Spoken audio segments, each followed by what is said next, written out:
Hare Krishna, everybody. Welcome back to the daily readings of Srila Prabhupada, where we march through the history of the universe with Shukadev Goswami, Sutta Goswami, and all the incarnations of Krishna on our way to Golok, Vrindavan. Welcome aboard. And the only price of admission of this train is faith, and strong faith, and greed to want to be with Krishna, to get to know Krishna, and become a lover of Krishna. That's the goal of this train. Welcome to all of you out in cyberspace. Don't forget to share this journey with others. Okay, we'll do what we always do. It never gets tiring because it's so transcendental. The prayer of Srila Sanatana Goswami to the Srimad-Bhagavatam, just after he heard from Lord Chaitanya for 2 straight months. Lord Chaitanya spent more time with him than anyone else. And here was the result. A prayer to Srimad-Bhagavatam. And it goes like this. Sarva Shastra Vipiyusha Sarva Vedaika Satpala Sarva Siddhanta Ratnadya Sarva Lokaika Drikprada. O nectar from the ocean of all scriptures, singular fruit of all the Vedas, rich mine of the precious gems of all conclusive truths, you are the only giver of sight to all the worlds. Sarva Bhagavata Prana Srimad Bhagavata Prabho Kalidwandodita Ditya Shri Krishna Parivartita.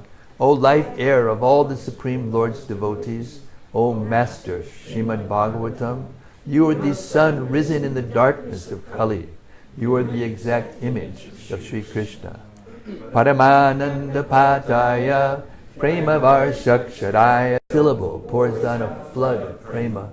You can always be served by everyone. You are Sri Krishna himself. Marikabando Matsangin Madguro Man Mahadana Man Nishtadanga Madbhagya Mad Ananda Namostute. My only friend, my constant companion, my spiritual master, my great wealth, my savior, my good fortune, my source of ecstasy, I bow down to you. Asadu sadhu tadayin atini chochatakara hanamuncha gadachin mam premnarit kantayospura. O bestower of saintliness to the unsaintly.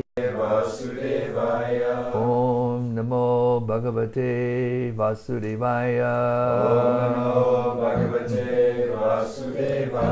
Om Namo Bhagavate Vasudevaya.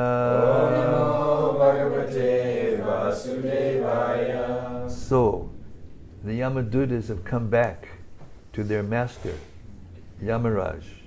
The Dutas stopped them from taking the soul of Ajamil to hell, or to the court of Yamaraj, and from there to hell. And we're in the middle of hearing Yamaraj answer the questions of the Yamadutas. Basically the question is, I thought you were God, you with everything, everyone, but so there must be somebody higher than you, otherwise how did these people come and stop us? Text 25, chapter 3, canto 6.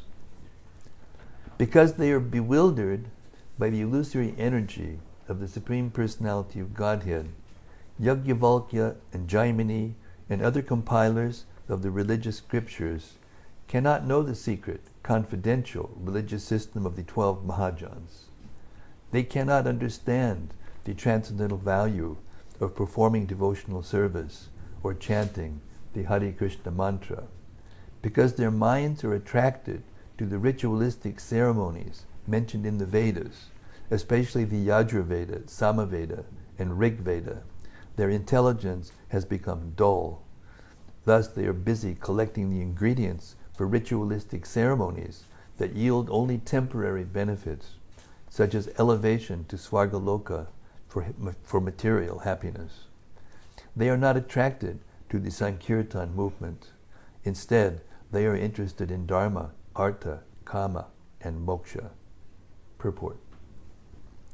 Since one may easily achieve the highest success by chanting the holy name of the Lord, one may ask why there are so many Vedic ritualistic ceremonies and why people are attracted to them.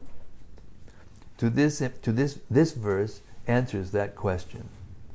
As stated in Bhagavad Gita 15:15, Vidaishcha sarvar aham eva vedya. The real purpose of studying the Vedas is to approach the lotus feet of Lord Krishna. Unfortunately, unintelligent people, bewildered by the grandeur of Vedic yajnas, want to see gorgeous sacrifices performed. They want Vedic mantras chanted and huge amounts of money spent for such ceremonies. Sometimes we have to observe the Vedic ritualistic ceremonies to please such unintelligent men. Recently, when we established a large Krishna Balaram temple in Vrindavan, we were obliged to have Vedic ceremonies enacted by Brahmanas because the inhabitants of Vrindavan, especially the Smarta Brahmanas, would not accept Europeans and Americans as bona fide Brahmanas. Thus we had to engage Brahmanas to perform costly yajnas. In spite of these yajnas, the members of our society performed Sankirtan loudly with mridangas, and I considered the Sankirtan more important than the Vedic ritualistic ceremonies. Both the ceremonies and the Sankirtan were going on simultaneously. The ceremonies were meant for persons interested in Vedic rituals for elevation to heavenly planets. Jadi Krita Matir Madhupushpitayam. Whereas the Sankirtan was meant for pure devotees interested in pleasing the Supreme Personality of Godhead. We would simply have performed Sankirtan, but then the inhabitants of Vrindavan would not have taken the installation ceremony seriously. As explained here, the Vedic performances are meant for those whose intelligence has been dulled by the flowery language of the Vedas, which describe fruitive activities intended to elevate one to the higher planets. Especially in this age of Kali, Sankirtan alone is sufficient. If the members of our temples in the different parts of the world simply continue Sankirtan before the deity, especially before Sri Chaitanya Mahaprabhu, they will remain perfect. There is no need of any other performances. Nevertheless, to keep oneself clean in habits and mind, deity worship and other regulated principles are required. Srila Jiva Goswami says that although Sankirtan is sufficient for the perfection of life, the archana, or worship of the deity in the temple, must continue in order that the devotees may stay clean and pure. Srila Bhaktisiddhanta Saraswati Thakur therefore recommended that one follow both processes simultaneously. We strictly follow his principle of performing deity worship and Sankirtan along parallel lines. This we should continue. Srila Prabhupada ki Jai. Text 26. Considering all these points, therefore, intelligent men decide to solve all problems by adopting the devotional service of chanting the holy name of the Lord, who is situated in everyone's heart and who is a mine of all auspicious qualities.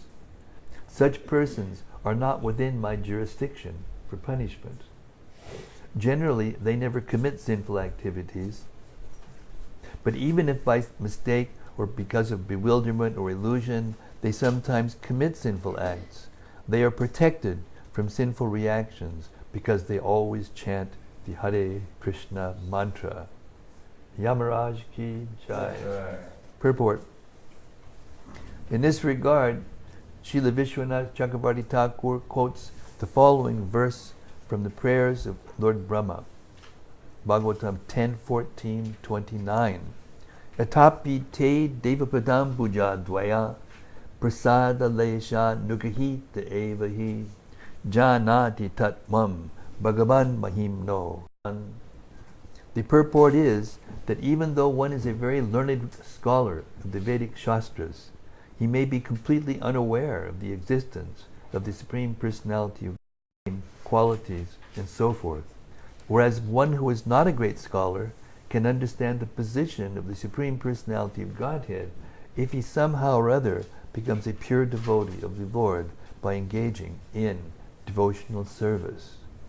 Therefore, this verse spoken by Yamaraja says, Evam Vimshya Sudiyo Bhagavati. Those who engaged in the loving service of the Lord become Sudiya, intelligent. But this is not so of a Vedic scholar who does not understand Krishna's name, fame, and qualities. A pure devotee is one whose intelligence is clear.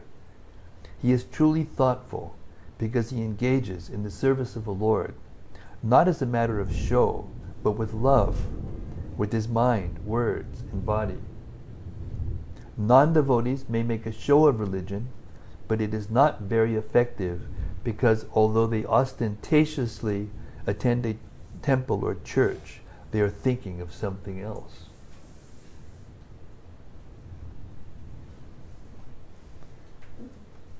Such persons are neglecting their religious duty and are punishable by Yamaraja.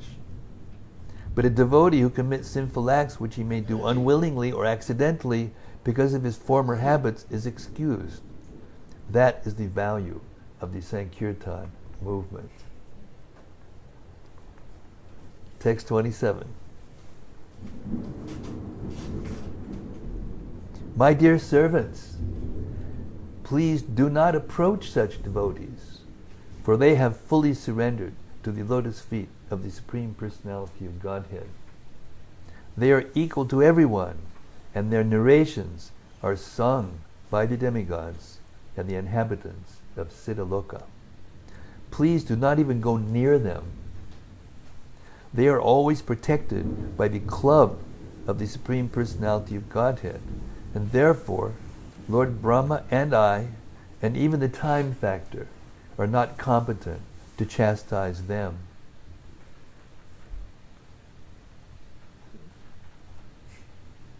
You got that? Shall I repeat that? I'm going to read that again. I mean, this is so good, I can't pass it up.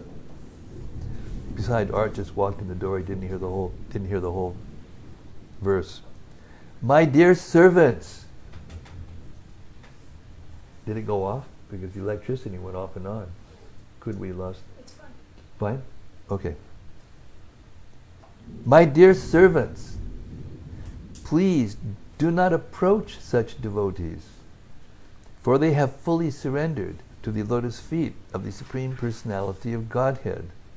They are equal to everyone, and their narrations are sung by the demigods and the inhabitants of Siddhaloka. Please do not even go near them. They are always protected by the club of the Supreme Personality of Godhead, and therefore Lord Brahma and I, and even the time factor, are not competent to chastise them. Purport. In effect, Yamaraj warned his servants, my dear servants, despite what you may have done previously to disturb the devotees, henceforward you should stop. The actions of devotees who have surrendered unto the lotus feet of the Lord and who constantly chant the holy name of the Lord are praised by the demigods and the residents of Siddhaloka. Those devotees are so respectable and exalted that Lord Vishnu personally protects them with the club in his hand. Therefore, regardless of what you have done this time, henceforward you should not approach such devotees. Otherwise, you will be killed by the club of Lord Vishnu. This is my warning. Lord Vishnu has a club and chakra to punish non-devotees. Do not risk punishment by attempting to disturb the devotees. Do not to speak of you, if even Lord Brahma or I were to punish them, Lord Vishnu would punish us. Therefore, do not disturb the devotees any further. Sounds like a safe place to be for me. Text 28. Paramahamsas are exalted persons who have no taste for material enjoyment and who drink the honey of the Lord's lotus feet.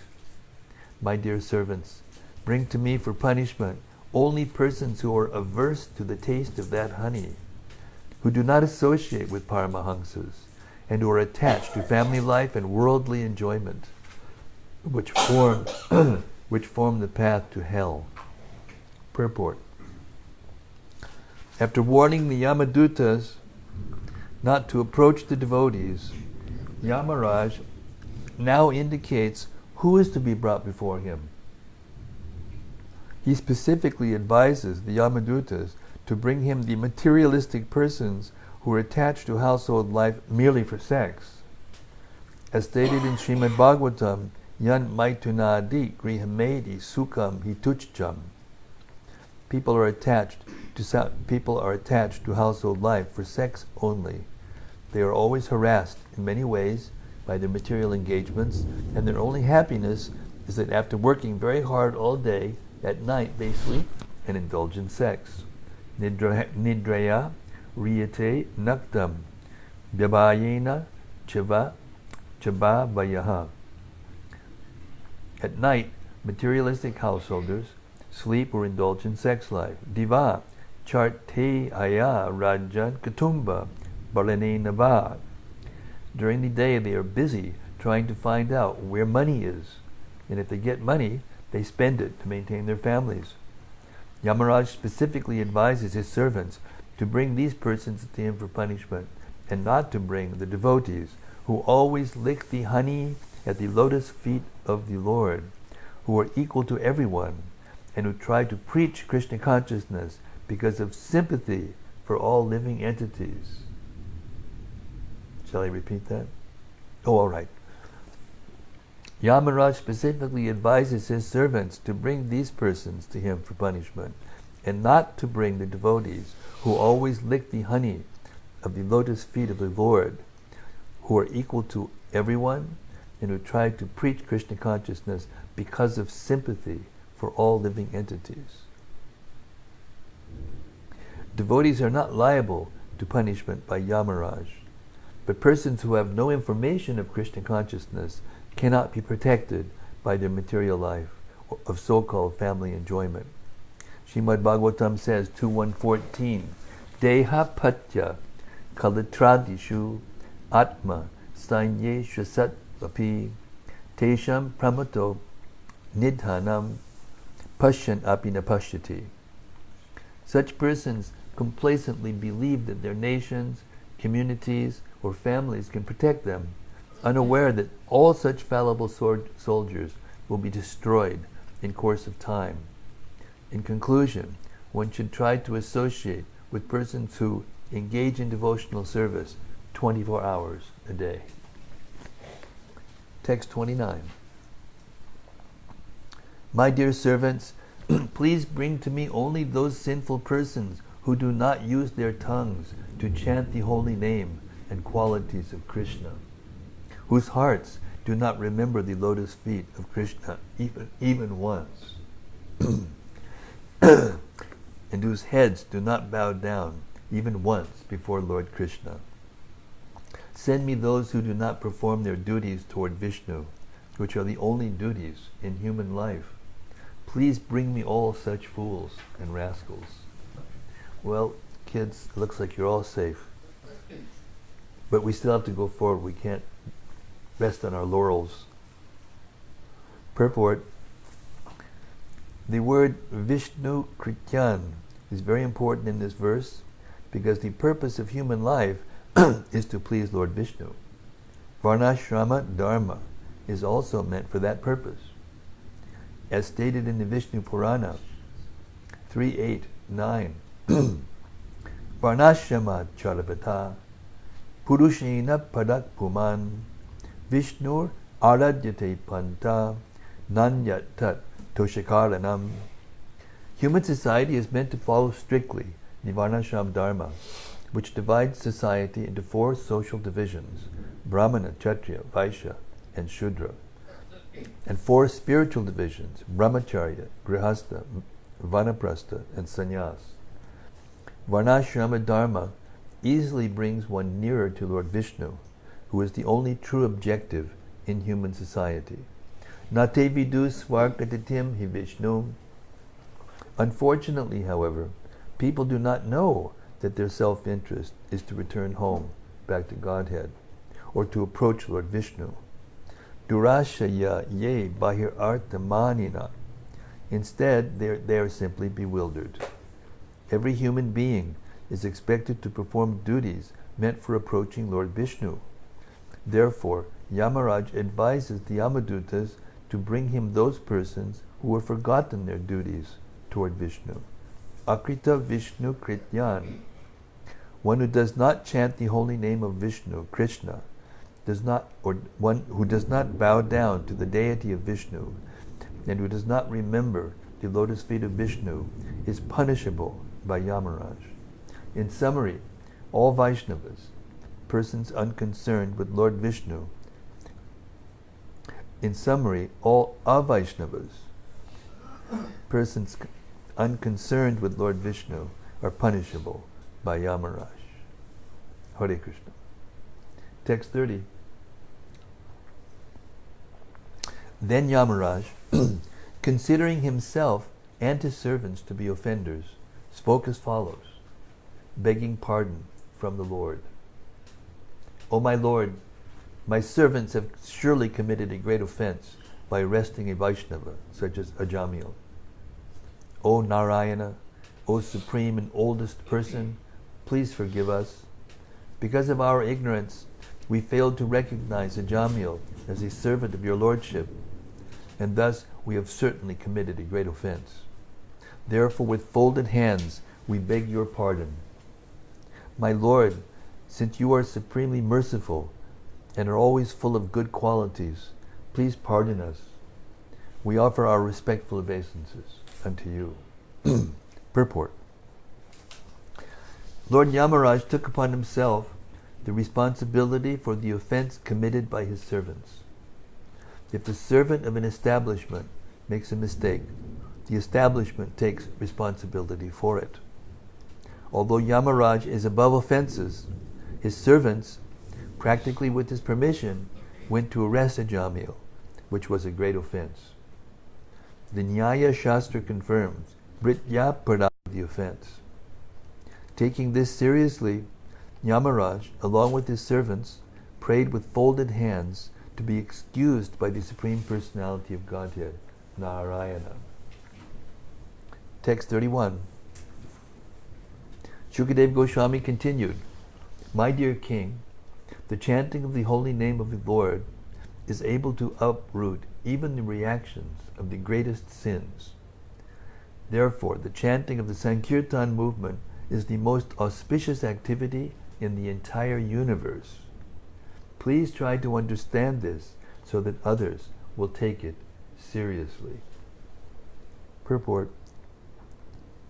We should note that although Ajamil chanted the name of Narayana imperfectly, he was delivered from all sinful reactions. The chanting of the holy name is so auspicious that it can free everyone from the reactions of sinful activities. One should not conclude that one may continue to sin with the intention of chanting Hare Krishna to neutralize the reactions. Rather, one should be very careful to be free from all sins and never think of counteracting sinful activities by chanting the Hare Krishna mantra, for this is another offense. If by chance a devotee accidentally performs some sinful activity, the Lord will excuse him, but one should not intentionally perform sinful acts. Text 32. One who constantly hears and chants the holy name of the Lord and hears and chants about his activities, Haribo! Haribo. Again, one who constantly hears and chants the holy name of the Lord and hears and chants about his activities can very easily attain the platform of pure devotional service, which can cleanse the dirt from one's heart. One cannot achieve such purification merely by observing vows and performing Vedic ritualistic ceremonies. Purport. One may very easily practice chanting and hearing the holy name of the Lord and thus become ecstatic in spiritual life. Padma Purana states, Nama Parada Yuktanam Namanyeva Haranjagam Abhishranti Paduptani Tan Nivarta Karanicha. Even if one chants the Hare Krishna Maha Mantra offensively, one can avoid offenses by continuously chanting without deviation. One who becomes accustomed to this practice will always remain in a pure transcendental position, untouchable by sinful reactions. I tell you, the material energy out there is just freaking out because we're reading this.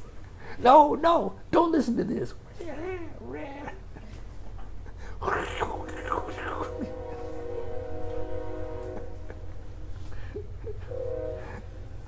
I'll let the Kanchela Maya go by, then I'll start again. This is a very important verse. It's from the Padma Purana.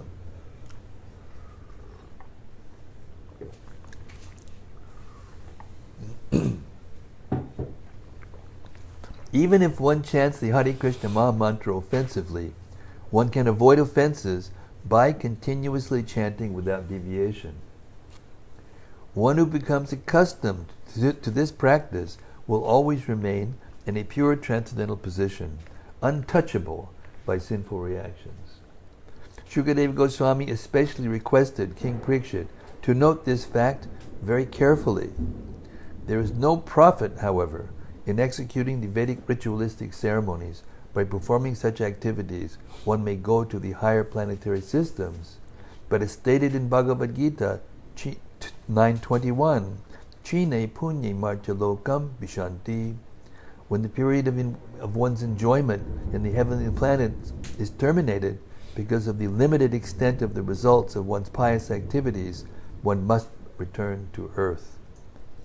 Thus, there is no use in endeavoring to travel up and down in the universe. It is better to chant the holy name of the Lord so that one may become fully purified and eligible to return home, back to Godhead. That is the aim of life, and that is the perfection of life.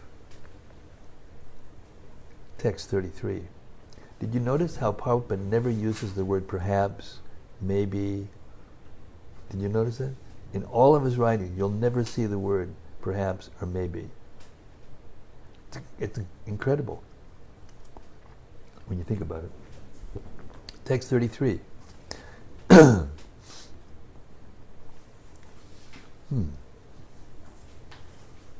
Krishnangri.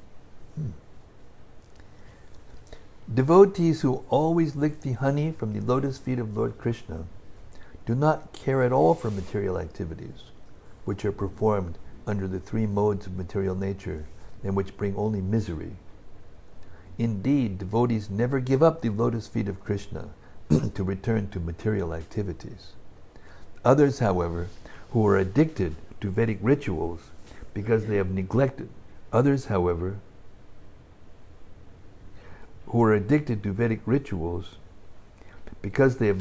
the service of the Lord's lotus feet and are enchanted by lusty desires, sometimes perform acts of atonement.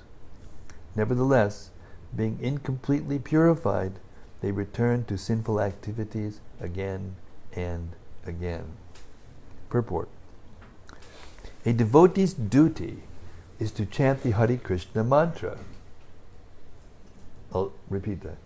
A devotee's duty is to chant the Hare Krishna mantra. One may sometimes chant with offenses and sometimes without offenses, but if one seriously adopts this process, he will achieve perfection, which cannot be achieved through Vedic ritualistic ceremonies of atonement. Persons who are attached to the Vedic ritualistic ceremonies do not believe in devotional service, who advise atonement but do not appreciate the chanting of the Lord's holy name, failed to achieve the highest perfection. Devotees, I'm going to read that again, I think I missed a word. Persons who are attached to the Vedic ritualistic ceremonies, but do not believe in devotional service, who advise atonement, but do not appreciate the chanting of the Lord's holy name, fail to achieve the highest perfection. Devotees, therefore, being completely detached from material enjoyment, never give up Krishna consciousness for Vedic ritualistic ceremonies. Those who are attached to Vedic ritualistic ceremonies because of lusty desires are subjected to the tribulations of material existence again and again. Maharaj Parikshit has compared their activities to Kunjara Shaucha, the bathing of an elephant. Text 34. After hearing from the mouth of their master about the extraordinary glories of the Lord and his name, fame, attributes, the Yamadutas were struck with wonder. Since then, as soon as they see a devotee, they fear him and dare not look at him again. Purport. Since this incident, the Yamadutas have given up the dangerous behavior of approaching devotees. For the Yamadutas, a devotee is dangerous. Text 35. When the great sage Agastya, the son of Kumbha, was residing in the Malaya hills and worshipping the Supreme Personality of Godhead, I approached him, and he explained to me this confidential history.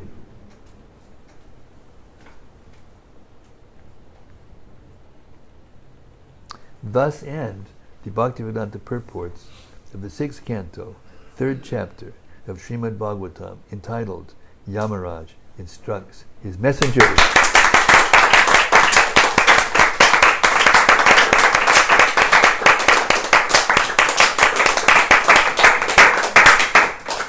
Now that was the best chapter ever. The Yamadutas are afraid of devotees. That's far out. Really far out.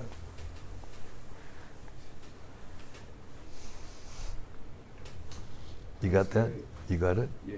Okay. Okay. We're headed in the right direction. Phew. I don't know if there's anything we can read after that. That was so stunning. So stunning.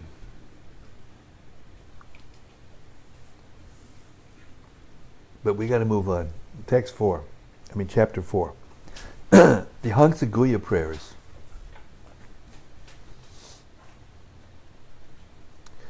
After Maharaj Parikshit appealed to Shukadeva Goswami to describe in further detail the creation of the living entities within this universe, Shukadeva Goswami informed him that when the Prachetas, the 10 sons of Prachinabarhi, entered the sea to execute austerities, the planet Earth was neglected because of the absence of a king.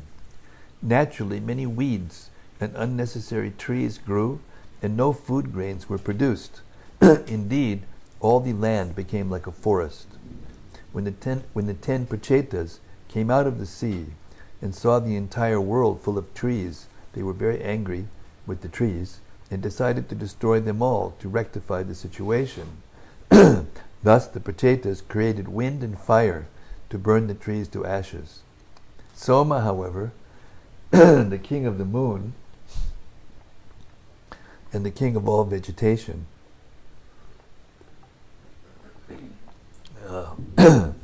forbade the Prachetas to destroy the trees, since the trees are the source of fruit and flowers for all living beings. Just to satisfy the Prachetas, Soma gave them a beautiful girl born of Pramlocha, Apsara. By the semen of all the Prachetas, Daksha was born of that girl.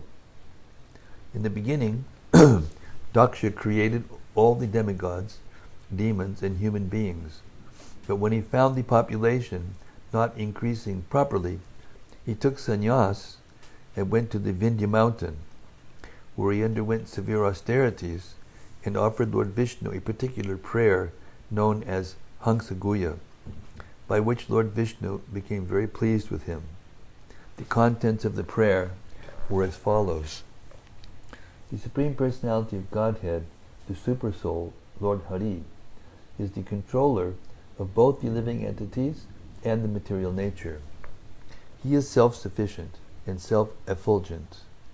As the subject matter of perception is not the cause of our perceiving senses, so the living entity, although within his body, does not cause his eternal friend, the Supersoul, who is the cause of creation of all the senses. Because of the living entity's ignorance, his senses are engaged with material objects. Since the living entity is alive, he can understand the creation of this material world to some extent, but he cannot understand the Supreme Personality of Godhead, who is beyond the conception of the body, mind, and intelligence. Nevertheless, great sages who are always in meditation can see the personal form of the Lord within their hearts. Since an ordinary living being is materially contaminated, his words and intelligence are also material. Therefore, he cannot ascertain the Supreme Personality of Godhead by manipulating his material senses. The conception of God derived through the material senses is inaccurate because the Supreme Lord is beyond the material senses. But when one engages his senses in devotional service, the eternal Supreme Personality of Godhead is revealed on the platform of the soul. When that Supreme Godhead becomes the aim of one's life, one is said to have attained spiritual knowledge. The Supreme Brahman is the cause of all causes because he originally existed before the creation. He is the original cause of everything, both material and spiritual, and his existence is independent. However, the Lord has a potency called avidya, the illusory energy, which induces the false arguer to think himself perfect, and which induces the illusory energy to bewilder the conditioned soul. That Supreme Brahman, the Supersoul, is very affectionate to his devotees. To bestow mercy upon them, he discloses his form, name, attributes, and qualities to be worshipped within this material world. Unfortunately, however, those who are materially absorbed worship various demigods. As the air passes over a lotus flower and carries the scent of the flower with it, or as the air sometimes carries dust and therefore assumes colors, the Supreme Personality of Godhead appears as the various demigods according to the desires of his various foolish worshippers.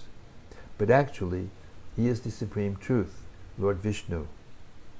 To fulfill the desires of his devotees, he appears in various incarnations, and therefore there is no need to worship the demigods. Being very satisfied by the prayers of Daksha, Lord Vishnu appeared before Daksha with 8 arms. The Lord was dressed in yellow garments and had a blackish complexion. Understanding that Daksha was very eager to follow the path of enjoyment, the Lord awarded him the potency to enjoy the illusory energy. The Lord offered him the daughter of Panchajanya named Asikni, who was suitable for Maharaj Daksha to enjoy in sex. Indeed, Daksha received this name because he was very expert in sex life.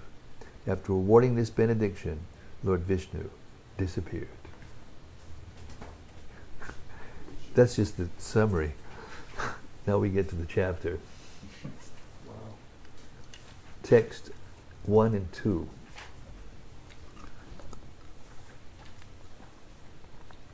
The Blessed King said to Shukadeva Goswami, "My dear Lord, the demigods, demons, human beings, nagas, beasts, and birds were created during the reign of Swayambhuva Manu. You have spoken about this creation briefly in the 3rd canto. Now I wish to know about it elaborately. I also wish to know about the potency of the Supreme Personality of Godhead, by which he brought about the secondary creation. Text 3.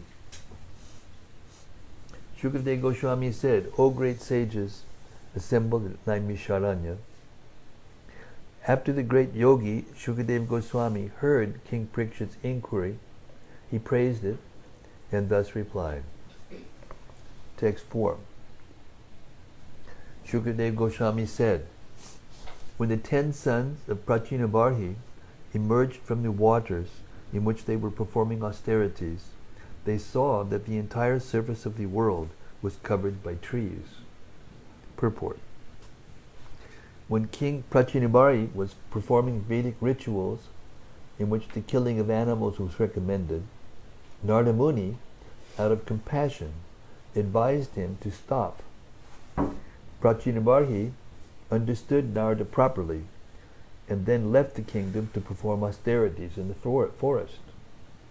His 10 sons, however, were performing austerities within the water, and therefore there was no king to see to the management of the world.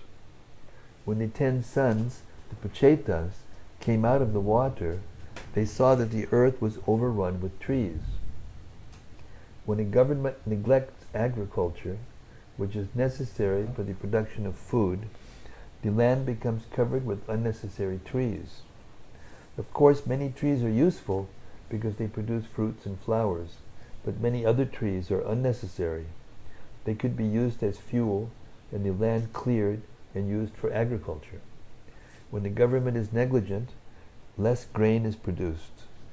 As stated in Bhagavad Gita 1844, Krishigo yak rakchabanijam vaishyakarma swabhavajam. The proper engagements for Vaishyas, according to their nature, are to farm and protect cows. The duty of the government and the Kshatriyas is to see that the members of the third class, the Vaishyas, who are neither Brahmanas nor Kshatriyas, are thus properly engaged. Kshatriyas are meant to protect human beings, whereas Vaishyas are meant to protect useful animals, especially cows. Text 5. Because of having undergone long austerities in the water, the Prachetas were very angry at the trees. Desiring to burn them to ashes, they generated wind and fire from their mouths. Purport.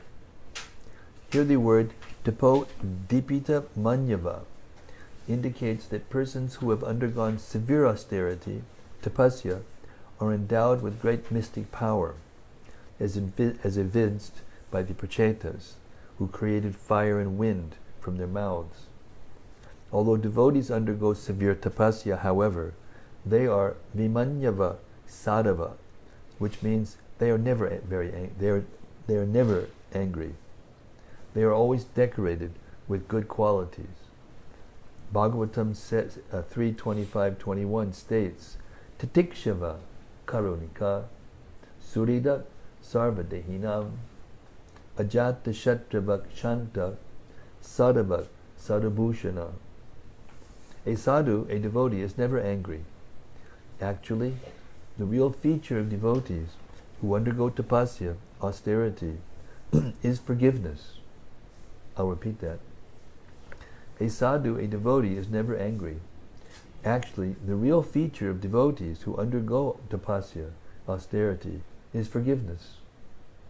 Although a Vaishnava has sufficient power in tapasya, he does not become angry when put into difficulty. If one undergoes tapasya but does not become a Vaishnava, however, one does not develop good qualities. For example, Hiranyakashipu and Ravana also performed great austerities, but they did so to demonstrate their demoniac tendencies. Vaishnavas must meet many opponents while preaching the glories of the Lord, but Sri Chaitanya Mahaprabhu recommends that they not become angry while preaching. Lord Chaitanya Mahaprabhu has given this formula: Trinadapi sunichena tarodapi sahishnuna amanina manadena kirtaniyak hari. One should chant the holy name of the Lord in a humble state of mind, thinking oneself lower than the straw in the street. One should be more tolerant than a tree, devoid of all sense of false prestige, and should be ready to offer all respect to others. In such a state of mind, one can chant the holy name of the Lord constantly. Those engaged in preaching the glories of the Lord should be humbler than grass and more tolerant than a tree. Then they can preach the glories of the Lord without difficulty. Text 6. My dear King Parikshit, when Soma, the king of the trees and predominating deity of the moon, saw the fire and wind burning all the trees to ashes, he felt great sympathy, because he is the maintainer of all herbs and trees. To appease the anger of the Prachetas, Soma spoke as follows. Purport. It is understood from this verse that the predominating deity of the moon is the maintainer of all the trees and plants throughout the universe. It is due to the moonshine that trees and plants grow very luxuriantly. Therefore, how can we accept the so-called scientists whose moon expeditions have informed us that there are no trees or vegetation on the moon? Srila Vishwanath Chakravarti Thakur says, Somo Vriksha Dishata Saeva Vrikshanam Raja. Soma, the predominating deity of the moon, is the king of all vegetation. How can we believe that the maintainer of vegetation has no vegetation on his own planet? Text 7.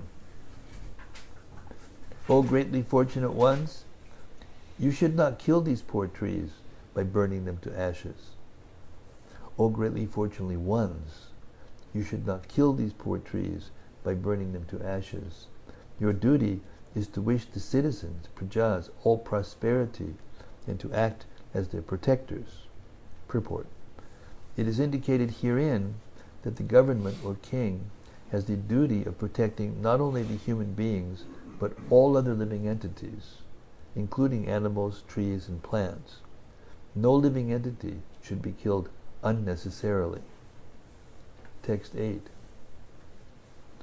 The Supreme Personality of Godhead, Sri Hari, is the master of all living entities, including all the Prajapatis, such as Lord Brahma. Because he is the all-pervading and indestructible master, he has created all these trees and vegetables as eatables for other living entities. Purport. Soma, the predominating deity of the moon, reminded the Prachetas that this vegetation has been created by the Lord, or Lords, to provide food for everyone. The Lord of Lords, sorry. If the Prachetas tried to kill them off, their own subjects would also suffer, for trees are also required for food. And it is 7:30, and we'll stop there. Hare Krishna. So now we have our open mic time. If anybody has or stuck in their minds and they want to discuss further or inquire, please feel free. Oh, all right, go ahead. We've got our question machine over here. Today we read, I don't know which text this is from, but they are always protected by the club of the Supreme Personality of Godhead, and therefore Lord Brahma and I, and even the time factor, are not competent to chastise them, talking about devotees. My question is it says, therefore Lord Brahma and I, and even the time factor. What does this mean, time factor? Is not competent to chastise them. Because devotees still get old, and that was just my thought. Well, the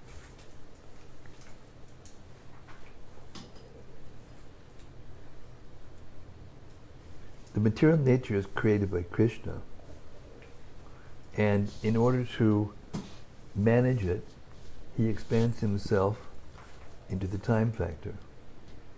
And the time factor moves the energy. And so even devotees are subject to the influence of time.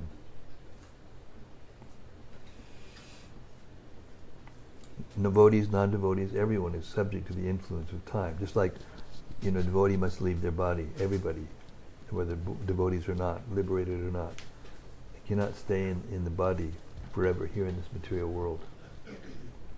So what this means is that that's the natural order of things.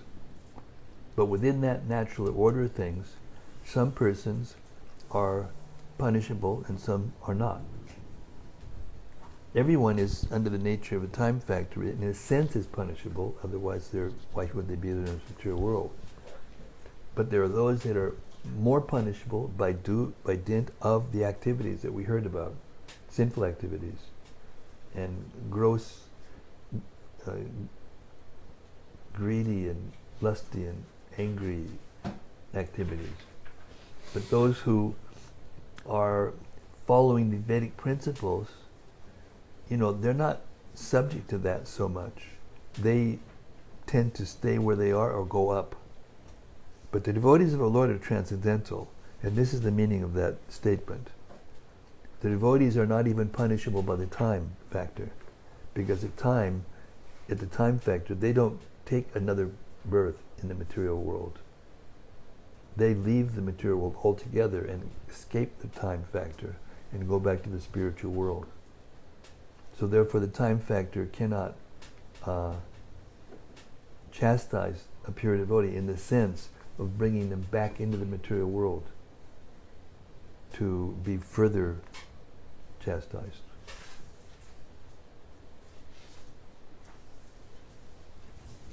That's all I can think of. If anybody else has more ideas. Wait, Acharya is going to give us the verse.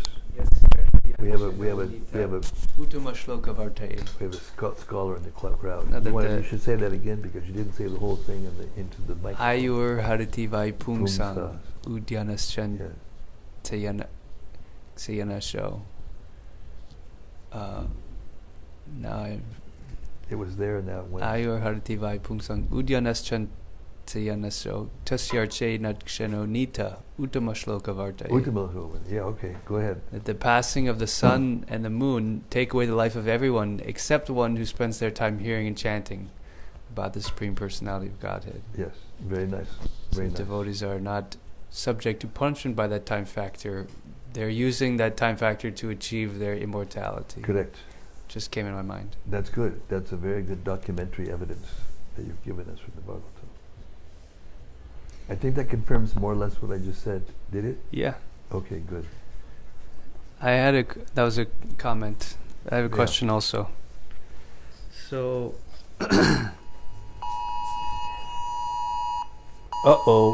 anybody who's in the flood zone should stay here forever. Excuse me, that was my edit of the thing. It's the time factor.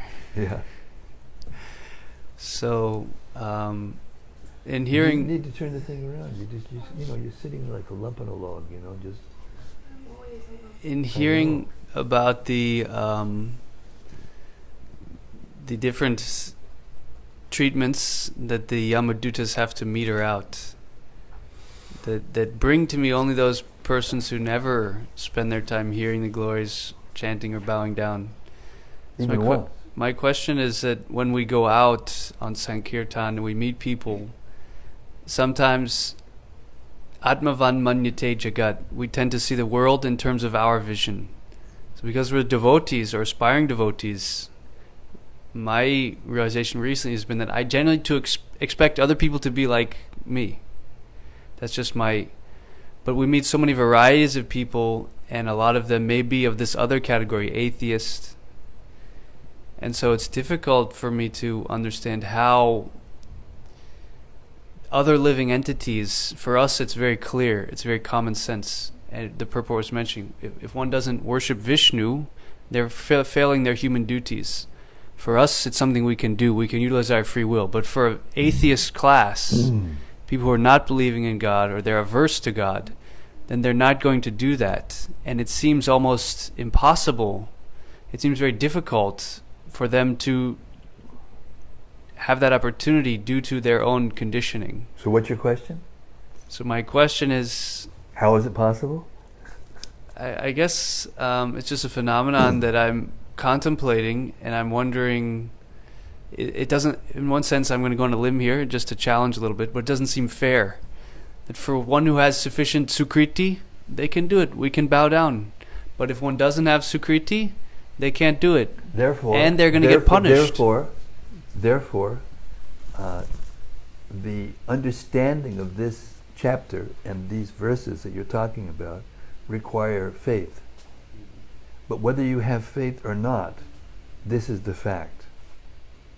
So whether it makes sense or not, this is the fact.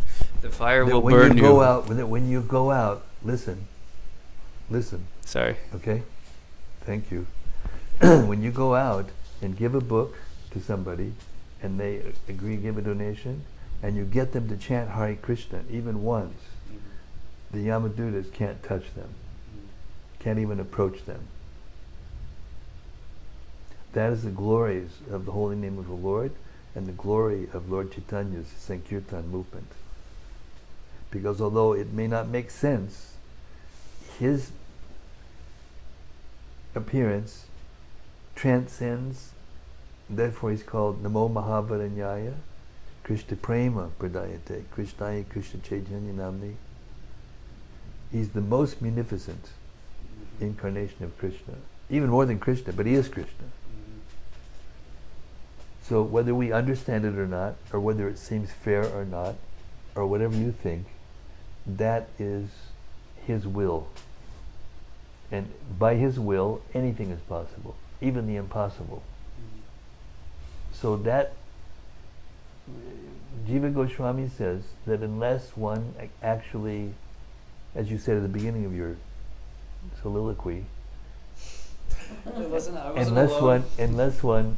one actually accepts the achintya shakti of Krishna, then those things that appear to contradict nature or what we see, Atmavat Manyate Jagat, become impossible to understand.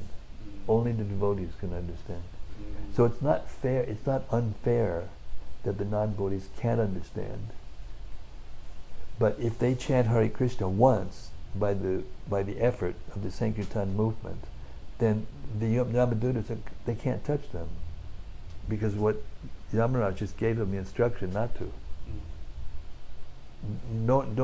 Don't go to anyone who has not chanted Krishna once, who has not bowed down to Vishnu once. That doesn't mean that everybody's going to be liberated immediately. It may take whatever. I mean, even Ajamil had to come back into his body, go to Hardwar, and do some devotional service to fully become ready to go back to the spiritual world. But it was guaranteed. But when is another issue. That's up to us. So it's kind of like, even if you don't know, the fire will burn you if you touch it. Exactly. Thank you. You'll get burned. Precise. Even a child, puts his finger in the fire and burns. Person who knows how to, whatever. You take a medicine, child doesn't know any idea what it is. Medicine is, if it's good, right medicine, it gets him well, whether he knows anything about it or not. Thank you. Hare Krishna.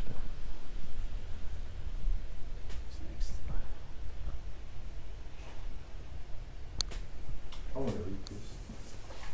You want to read something? Yeah. Okay, go ahead. Do your thing. All right. It's let's see, the Canto 6, Chapter 3, text 34, translation. After hearing from the mouth of their master about the extraordinary glories of the Lord and His name, fame and attributes, the Yamadutas were struck with wonder. Since then, as soon as they see a devotee, they fear him and dare not look at him again.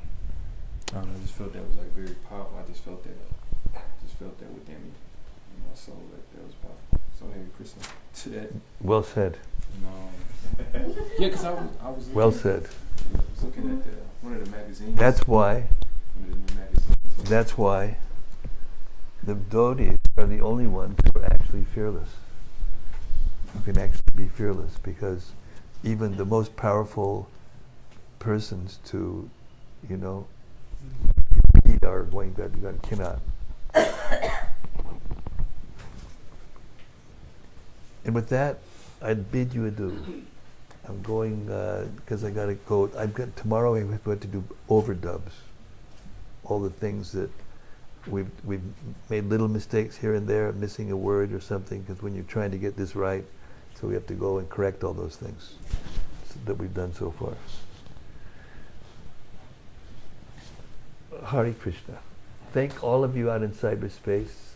Please come back again tomorrow. Did we get any questions yet? Wow. Just hearts. Just hearts. Pretty potent reading. It got only hearts. Touched a lot of hearts tonight. Okay. Srimad-Bhagavatam ki jai. Yamaraja ki jai. The holy name of the Lord ki jai. Samaveda Bhakta Brinda ki jai. All glories to all the devotees. And we'll see you tomorrow night. Same station, same time, same place. Gaur Premanandi. Hari Hari Bol. Don't mind if I do it.